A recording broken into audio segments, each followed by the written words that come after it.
Muito feliz, né? Porque o Som da Laje é um sonho, né? Sonho realizado com artistas e pessoas que eu admiro desde criança na música. A gente tem uma amizade muito grande com essa rapaziada que está participando com a gente hoje.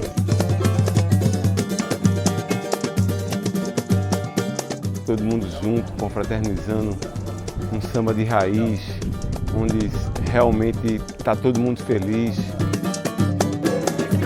Os caras que eu via desde criança tocando na noite, tocando com vários artistas aí, com Arlindo Cruz, com o Seu Jorge.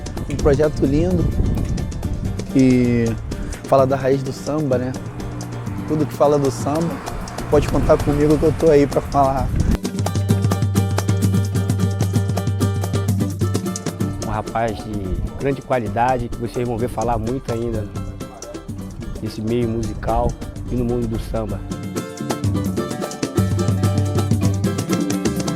Musicalidade, com amor, som entre família e amigos. Então, meu irmão Taiguara, muito obrigado, tu mora no meu coração.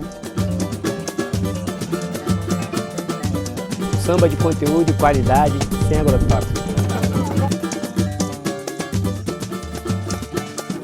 A expectativa é que seja gerado mais frutos aqui no Som da Laje, para todo o Brasil, para todo mundo. É isso aí, salve, salve, Som da Laje.